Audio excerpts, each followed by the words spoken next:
When it comes to the draft, I always say the most useless analysis of a draft class is usually the most popular analysis of a draft class. And what that means is people really care about analyzing and breaking down a draft class the day after you draft them players, right? Like the day after the draft, everybody has takes about whether you had a good draft or a bad draft.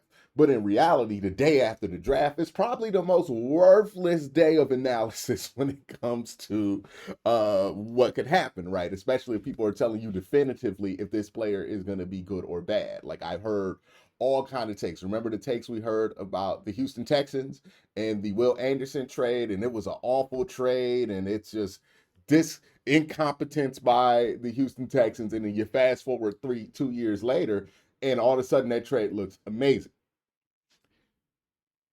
My point here is that yes, there's a place for post draft analysis. Obviously, I do it, but also take post draft analysis with a grain of salt because drafts are meant to be judged over time, not the day after, right? It's easy to feel like you got a good draft the day after, or it's easy to talk yourself into having a bad draft the day after because your rubric is really dudes you like and how many of those dudes did your team take, right?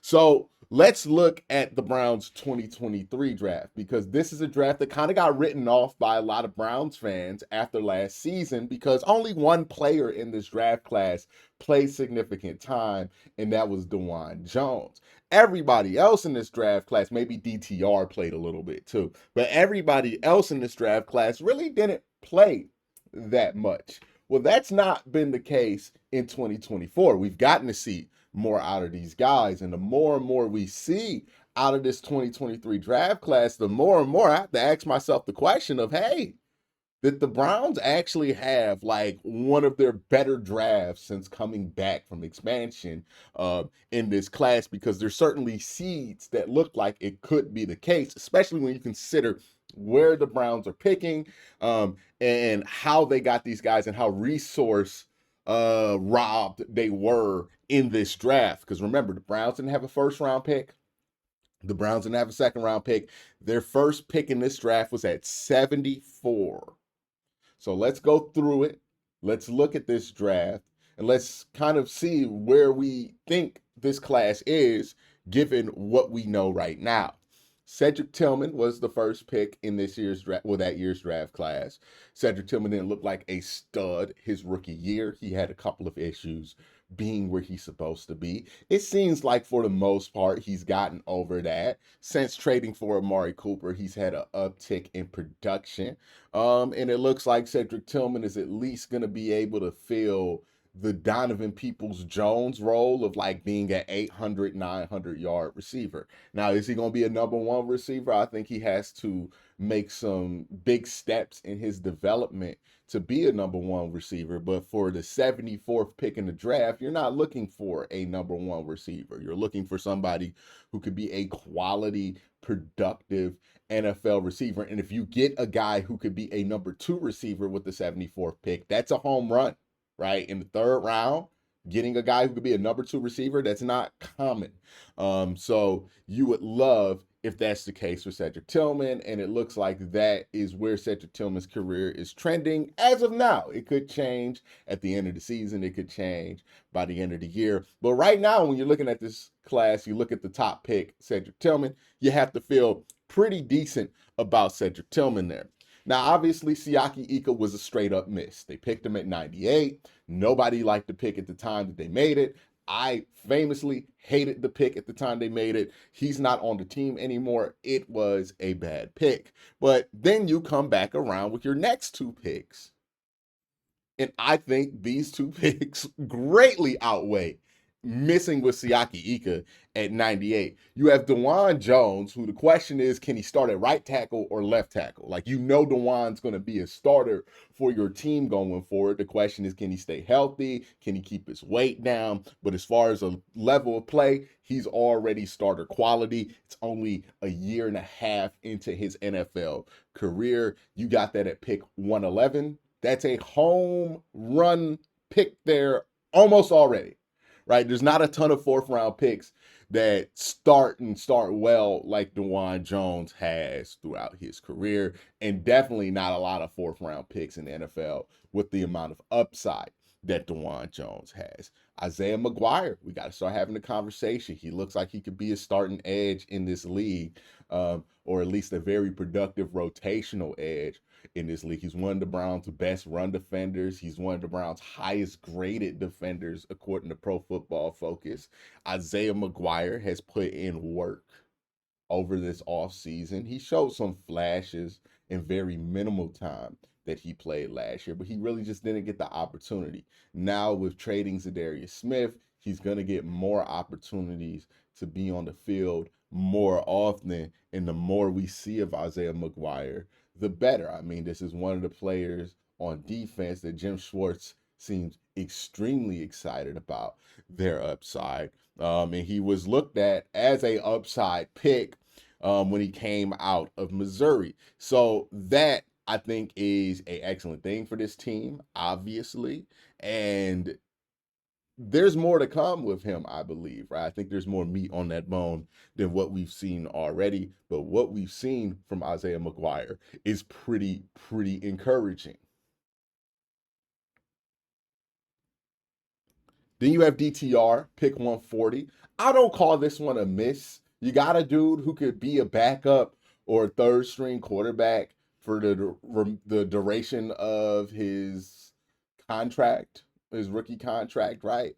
I don't think the plan at quarterback happened the way they thought it would above him, which kind of affected his development. I don't think the idea was that DTR would have to play more than once in his first 2 years as a quarterback, right? I think he's had to play early because of the chaos on the Browns quarterback in the Browns quarterback room. But still, fifth round pick. You can't tell me that DTR does not look like a fifth round pick when he's out there, like for better or worse. And I think there's still something you can get out of him with some gadget plays. Also, it's worth noting that once we're talking about fifth round picks, right? Like the bar for a fifth round pick to be successful is just so low, right? Like these guys picked on fifth round and back, sometimes they become productive players for sure. Sometimes they can become really good players for you. But most of the time, these are guys who are going to occupy your practice squad, maybe your special teams. If you're lucky, you get a starter with the fifth round pick, or a role player with the fifth round pick. But getting any of those two with the fifth round pick, I think is a huge win here. Now let's look at Cam Mitchell, right? Cam Mitchell was pick 142. And I think Cameron Mitchell is probably going to become your slot corner after you move on from Greg Newsome.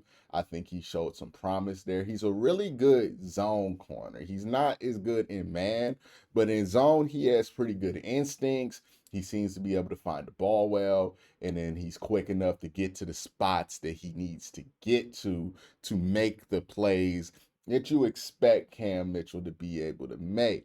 So if he pans out as a slot corner, and he's like, slot corners aren't really starters, especially like when they're not Greg Newsome. Greg Newsome plays like starter snaps, but Cam will play a regular slot corner role for this team. You will probably play more safeties.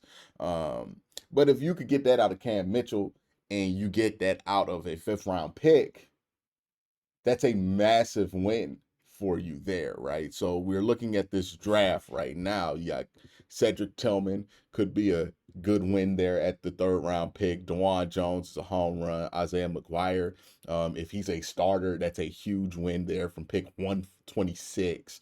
And then you get Cam Mitchell. And now let's look at pick 190, which is Luke Whippler. And we forget Luke Whippler was looking like he was going to be the backup center before he got injured in the preseason.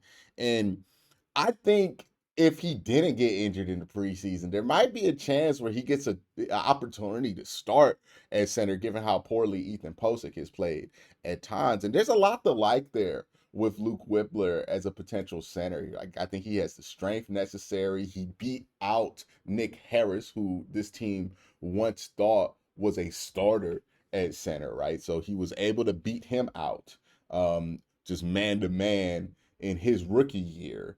And if that's the case, if he's making that progress, and if he comes back from this injury and he's able to make enough progress, and you potentially get him as either a backup center or a starting center for a 6th round pick, it's a huge, huge, huge win. It's a massive win there, right?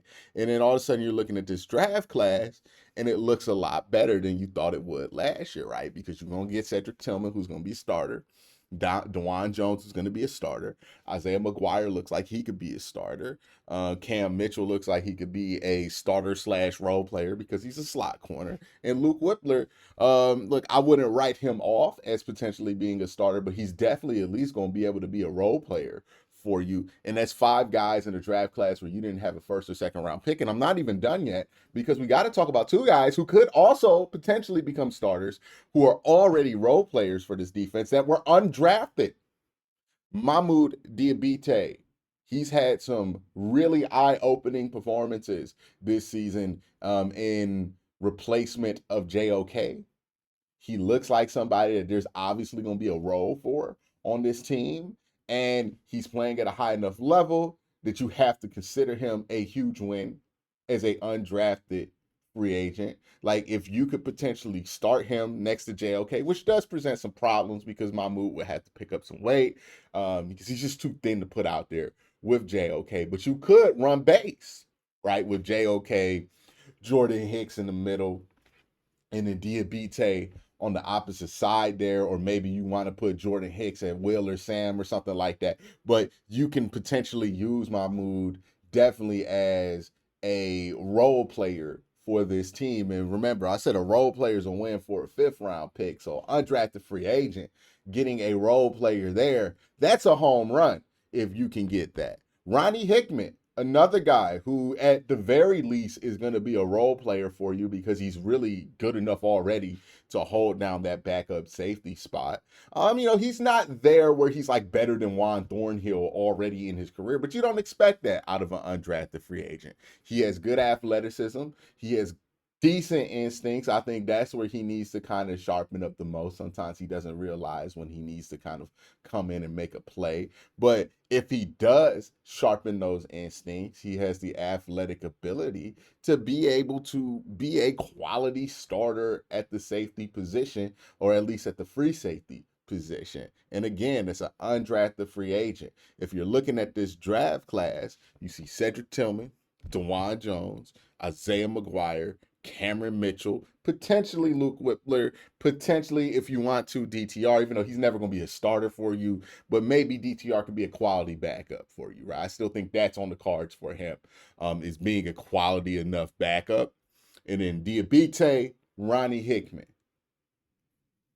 That's a pretty good draft considering that you did not have a ton of top 100 picks. You only had 2 top 100 picks. You only flat out straight up missed on 1 pick in that class, Siaki Ika, but everybody else from that class has given you at least expectational returns, if not above expectation of returns. And you even hit on a couple of guys in undrafted free agency that will probably be productive or at least role players for you going forward.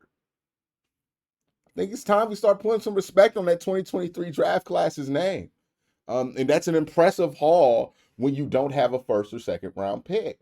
I think with Andrew Berry, and I've said this before, people are going to scrutinize him about his draft history until he hits a home run in the 1st round, right? That's the one thing he hasn't done. He's hit great picks in the 2nd round, in the 3rd round, in the 4th round, in the 5th round, and in the 6th round. He's gotten starters out of every round that you wouldn't expect him to get starters out of. But that 1st round, the guys that he's gotten, he's only had 2 swings at it. Greg Newsome, Jed Wills. Now, I do always wonder, I'm like, how would we really feel about Andrew Berry if we just changed it from him drafting Jed Wills in the 1st round to drafting JOK?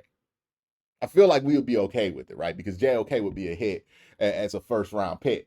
But nonetheless, I think that's what we need from Andrew Berry. I think that's what like the public needs from him to get off his back. But you look at that 2023 draft class, and it is a masterclass of thrift shopping or value shopping for the Cleveland Browns so far. We'll see how this continues to go out, but you know, over a year and a half from when they selected these players, it looks a lot better than I think a lot of people gave credit for potentially being the day after the draft and specifically after last year.